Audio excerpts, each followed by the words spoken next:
Sam, we are not using that logo. It looks like a ball sack. I do not bet Kelly Slater for money. He just does not want to lose. There's no degree you can get that will prepare you for the first 3 years of opening a business. The biggest putter company in history just validated that we were correct. Like, the one thing that I'm never tired of is golf. I always want to play golf. I always want to putt. I love it. Really curious what your thoughts are on just all of the stuff that's coming out. How much time do we have?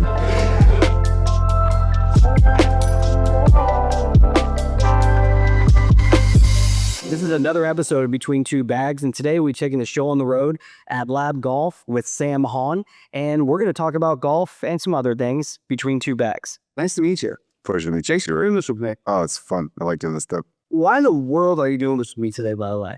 Like, I'm just some guy from LA who we just happened to be DMing together on Instagram. Like, I didn't even know it was you for a while until you gave us the big reveal.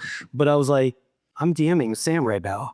Where's this going to go? Well, first of all, I saw an episode. I thought it was great. It's a great concept. It's a lot of fun. And I've just always found this is the best way to get the word out. I don't like shooting ads and commercials and scripts and stuff like that. And man, there's a lot to L.A.B. There's a lot to the technology. There's a lot to, kind of how we've gotten to where we are in the industry and all that. And it's very nuanced and it's very difficult to script. So, opportunities to just kind of have chats like this is kind of my wheelhouse. Do you tend to go into Instagram and DM and that type of space to connect with consumers and listen and learn as much as you can? Is that why you're there? 100%. Yeah. Again, it's a nuanced product. There's a lot of complexities to it, and we tend to draw customers that have a lot of questions, and they can get really, really nerdy with it. A lot of my job now is, kind of standard CEOing. There's a lot of just straight business nerd stuff that needs to get done every day.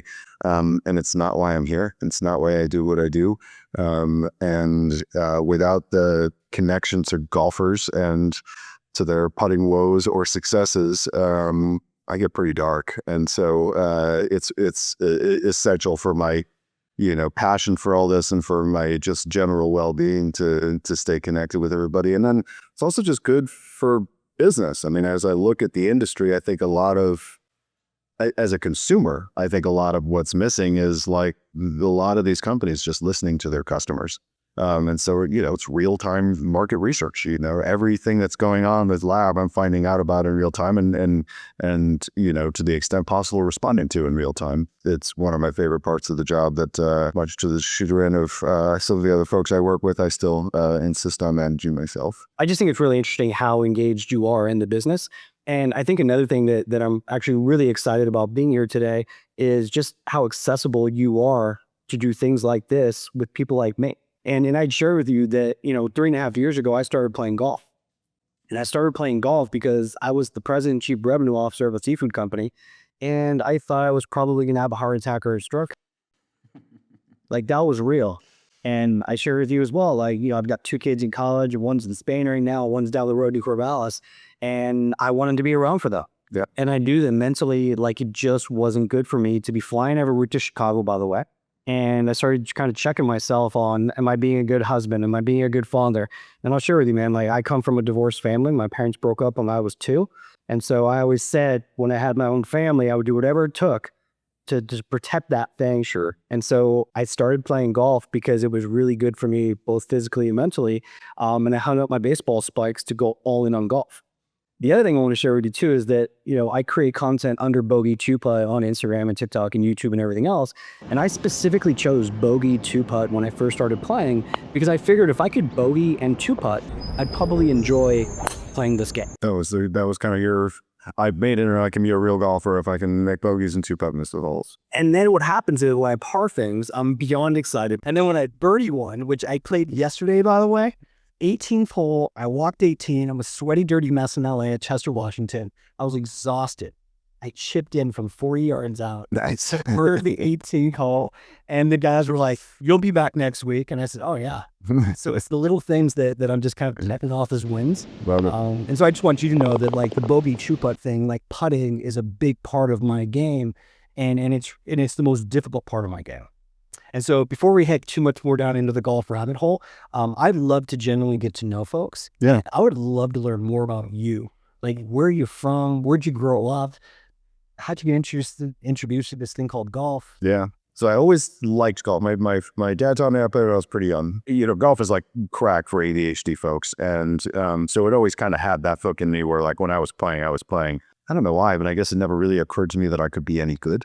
So I never really like pursued it, beyond just when I would go out and play with my dad. Were you playing other sports as a kid as well? Not really. I was more into like music and theater and stuff like that. Yeah, in high school I had a band, polenta. We actually all went to summer camp together. We were frying up some slices of polenta, and easy enough. But it was a great band. We had a great time in high school. And after I graduated high school, barely, I went straight into music. And I love putting together bands, loved arranging music, loved recording music. Like I never cared about being some virtuoso guitar player or piano player or anything like that. I would learn just enough to be able to write whatever it was I was hearing in my head, and that was it. But I'm really curious, like, how is that experience in the music industry and that whole space you just explained, and how does it translate to building teams, patience, listening, understanding, caring, empathy, all those things it really takes to drive the company? There was a lot of crossover as I look back on it now. I put together some killer bands, really, really good bands. The band I had the most success with was the Champagne Syndicate, and there was anywhere from 8 to 12 of us, depending upon, who was in town and able to play. But we had a bunch of horns and a bunch of singers. And because I was such a mediocre instrumentalist, I had no ego about being a player. And so I was just all about finding guys that could do that, which I could not. And it's been much the same, as far as kind of hiring and building out the team here at L.A.B, which has had, multiple different phases as we've grown. I didn't invent this technology. Bill Fressy invented the technology, and the company was directed force. And like the tech was amazing. It blew my mind. My experience with it was just, it was nuts. And all that he needed was, somebody to communicate it. There's no education you can receive. There's no degree you can get that will prepare you for the first 3 years of opening a business from scratch. It's just a crazy, crazy experience. I got into local politics. I got involved in the community council very shortly thereafter. I was actually the chairman of it. The skills involved in sort of that kind of discourse and staying patient through that discourse has served me tremendously well. One of the first things that we did was bring the conversation online. We started a forum that, enabled, because, not everybody could come to the meetings and all this stuff, and we needed to hear from more people. And so, ultimately achieve what it is we're trying to achieve. So Sam, what kind of people thrive at L.A.B Golf? And the reason why I asked the question is understanding where you came from in the very beginning of this business. And I'm assuming you were hiring friends and family and anybody that would work for equity or just any bend or lunch maybe. But how has that really changed over time as you built what you've built here so far? We hired a couple of builders, and Bill was still doing a lot of the building. I was doing all the selling and account management to customer service. And my best friend in the world is guiding that. We were vault buddies for a long time before L.A.B started. One of those dudes that's just very good at identifying problems and fixing them. 6 months later, he was a chief operator of the company. And then, just our circle of golfer nerds. And in some cases, people that I knew from the bar and music industry, and some people that Matt knew, along the way. And I never actually verified if there's truth to this, but I heard that Tom Waits had an album called Mule Variations, and there's just this super gnarly raw vibe to the album. And I'm told that musicians on the album play not their main instrument. So we're not found the best drummer in the world and told him he had to play trumpet for this song, and then found the best trumpet player in the world and told me he had to play bass. And so you have people that have really, really good instincts around music, but without the skills. And there's a raw magic to that, the creativity that happens when people are needing to work around that which they can't physically do. And that's kind of what L.A.B was, where we had no golf industry people, none. Everybody that, kind of built the foundation, both culturally and functionally, for what L.A.B is, we were making it up as we went along. And I think that that's a lot of why we were able to emerge the way that we did. The most obvious kind of example is our custom options. So we were golf nerds, we were consumers. And just like many consumers, we always be pissed off when the new, whatever would come out. And it's why can't I get that, a fire triangle? And why can't I get that in red? And just seems like it would be so easy. Turns out it's not. But that was just what we did, because we didn't know any different. And we just knew that we wanted to accomplish what we wanted to, buy as consumers. but we didn't know about any of that. We didn't have anybody in our ear telling us about any of that. And then it wasn't until, the sort of lab ethos was properly established that we brought in some professionals. And that was like beginning at 23. And we had, all of a sudden, like a pretty big company. And, our way of doing things, just the organizational structure of the whole company was failing. How many employees do you have now? About 225. In this area? Do you have people around the country? A few outside of the building. Yeah, but for the most part, everybody's here. We did it right, man. And we bootstrapped our way. We all, especially the early team, really suffered, personally. I mean, we all worked for peanuts and worked around the clock. So we never had to take on any debt. I mean, frankly, they got away with stuff that a lot of companies don't, which is, typically businesses fail because they're undercapitalized, don't have enough money to sort of get out in front of anticipated demand. We kind of went the other way, where we just waited until we absolutely positively needed a CNC machine, and then, waited until the last second till we had our own money to get it. I look back on it, I realized that was nuts. We got really lucky. How are you handling supply and demand now? How well? No? I have to preface the question because I was at the PGA Superstore in Torrance, and I was looking at all the putters. I saw the lab putters plus your competitors, and I had asked them how long it was going to take to get that Oz putter, and they told me 6 to 8 weeks. Yeah. Because we are in this on-demand, I want it now society. So how are you handling the excitement that people have in placing that order, building out their putter, putting the card, and they purchase it, and then they have to wait? Yeah. Yeah, it's tough. We do our best to make sure that, everybody's aware that it's a made-to-order product. Even the stock stuff still has to be hand-balanced. Yeah, there's no way around it.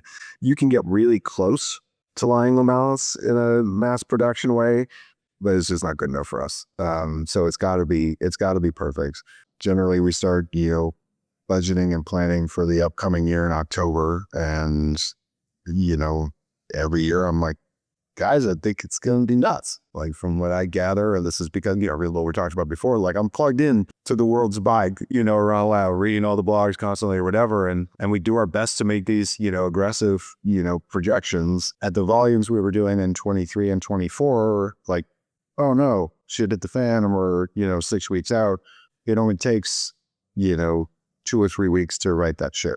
But now, with the demand that we have, like, if we miss the mark, which we did again this year, and it sucks, like, and this year, like, we made an insane projection for what we thought, this year was going to look like, and we missed it by like a lot, by like double. And with as much volume as we do now, it's like it's not a little speedboat anymore. It's a cruise ship. You can't just turn it. The hope is that we're able to educate, our customers about the process and what it takes to make these things, why they're buying it, and why they're spending as much money on it, is because it takes time. But I'm excited that, I know that by October, we'll be down to 2 or 3 weeks on custom stuff. Nice. And that will put us in a position where we will have accomplished something that nobody involved ever has. To have a fully customizable product that lands on your door in 2 weeks or 3 weeks is going to be nuts. And it's, there's obviously a ton of innovation with the product itself, but a lot of the innovation that we've created in the space is our process. It is our manufacturing process, coming from a place of just never saying no. The thing that I love about what you're doing is that your putter feels personal. Right. And when I go to the PGA Superstore or Roger Down or anywhere else, it's just a bunch of clubs and a bunch of barrels up against the wall. And there's just a million of everything. And I don't know what to look for. I don't know what to touch. And I almost feel overwhelmed. Yeah. You were creating that curated artisanal thing that I would imagine when it shows up at people's doorstep, it's like, hey, I got fitted for that. That's made for me. Like, that was always one of the first things I wanted to do with cutter. Get some acetone, get rid of the sight line, paint a new one out. Like, I was always trying to make stuff mine. So Sam, I want to switch gears and talk a little bit about your brand and your logo and bringing identity. The company prior was called Directed Force. We knew we wanted to call it L.A.B, which stands for Lying Balance, which is what the tech is. And then, so we needed a logo. And, these guys, I mean, it was like months, and they're just sending us just garbage. Like, it was just so boring and so just on the nose, like scales, and like it was just bad. When I was actually sitting at my place in Eugene with my mom, and she was like, why not just use the putter head? It's, so unique looking, which we had thought about and we had the marketing guys like just kind of make a silhouette of the putter.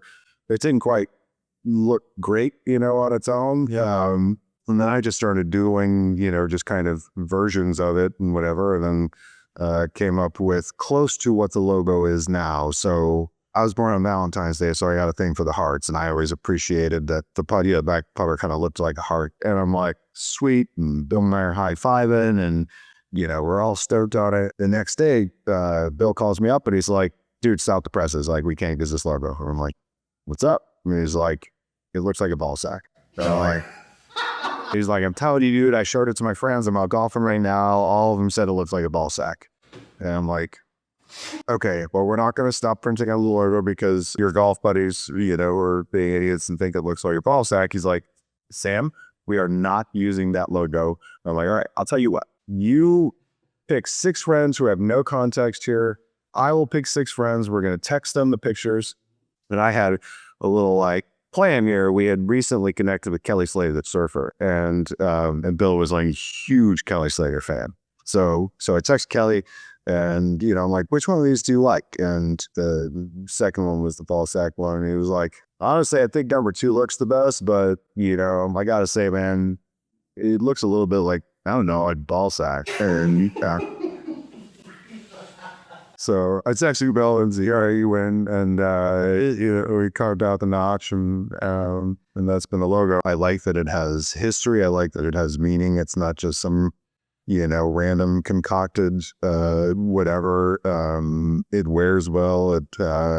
It's just been great. Nice. Can we talk about Kelly Slater? Yeah. What's the story there? Kelly is an avid golfer, a really good player. I bet. Do not bet Kelly Slater for money. Like all goats, a killer. Like, he just does not want to lose ever at anything, period. You could be, flipping coins and he's going to find a way to get an edge. So he's an awesome player and really fun to play with. He's always looking for an edge. And so he was at Carlsbad Golf Center, I think it was. This is when the company was Directed Force. He picked one up, bought it, and had success with it and posted it on Instagram. This is right when I got involved with the company. My brother's a big surfer, and he saw a post, messaged him through Instagram. I think we found some common friends or something like that. We get in touch and just talked through the putters and made him a few to try some different things. And then, he was playing at the AT&T Pebble Beach Pro-Am with Adam Scott and Pat Cantley were the 2 pros in this group, and he putted both of them. Like, he just absolutely filled it out. The following week at Riviera, I got a call from Adam, which was like straight up out of a movie where I thought somebody was screwing with me. And, phone rang and it's like, hi, this is Adam's phone. I'm like, yeah, sure. And it was this New York, now it's Adam's guy, but he comes to the locker and went, oh, shit. And I did. Certainly the first big game professional we ever had involved. It's nice to know we weren't crazy. It's nice to know that what the experience that I had with the first lap putter that I ever got wasn't an anomaly, and hundreds of thousands of people now are having similar experiences. What Bill invented was brilliant, and it's his life's work. And it's been our life's work, bringing it to market and making it what it is. The biggest putter company in history just validated that we were correct. So now all the people that were like maybe thinking about a ladder, like, oh, okay. I think the emergence of the zero retort category put us on the map in a way that we weren't before. I want to talk a little bit about L.A.B's approach to social media and marketing and this type of accessibility. Yeah. I would love to kind of hear your strategy to, own that consumer, do the direct-to-consumer thing, because there's really nobody else out there doing it, let alone talking to me on DM on Instagram. Right. I mean, I wish I could say it was some like really calculated strategy. It's not.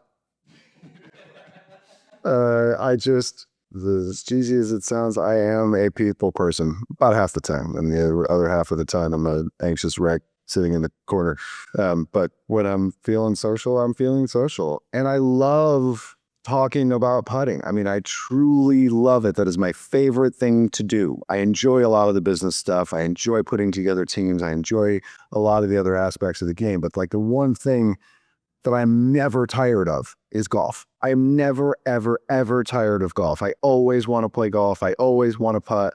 I love it. And so, that makes it pretty easy because there's, at any given moment, 20,000 conversations happening online that I can jump in and be a part of. So it's just pretty natural, I guess. And like, I mean, even today, like, I'm having a rough day. Like I had a hard morning and just nuts and bolts business stuff. It's just tough. It's just a grind. And sure, it was like mentally difficult to make the shift to come in here and, and be on, but like, it doesn't take more than 45 seconds to like just kind of deactivate and realize like, oh, switch, let's talk about golf tasks. This is not that hard. I can't speak to why other companies don't do it other than to say, I think you start to get 2, 3, 4 generations removed from founders. And what you start to see is people who aren't particularly passionate, who are functionally brilliant at what they do, who then hire teams who ultimately do what they need to do to keep their jobs. One of the biggest risks to one's employment is to be bold, and to stick their necks out. And it's hard. I mean, I even see it now. Like I see, even though we do our very best to like foster a really, open environment and collaborative environment, like I see some of the new guys that are working here. I can see in their faces they have ideas and they have thoughts and things that they want to push forward that they're just kind of afraid to. And if there wasn't, our management team's awesome and all the directors at all the different departments are amazing and are really good at extracting that stuff. But like if that wasn't there, I think it just starts to, the soul of a company can just start to melt away. And there's also a lot of companies that don't need salt, like there's golf companies, some of the bigger ones, like they don't need salt to make their bottom line or to make their customers happy. There's some badass drivers out there created by people who were just doing their jobs, but this isn't the company I want to run. I want to, as soon as it's not passionate anymore, I got nothing. Last question, Sam, is what excites you most about L.A.B for the rest of this year and all of the next year? What else are you guys working on? And is there anything you can share? How can I say? What can I say? In the course of the next 18 months, we will be offering products that we believe are equally innovative to what we already brought to the world with Lie Angle Balance. Wow, you just said absolutely nothing.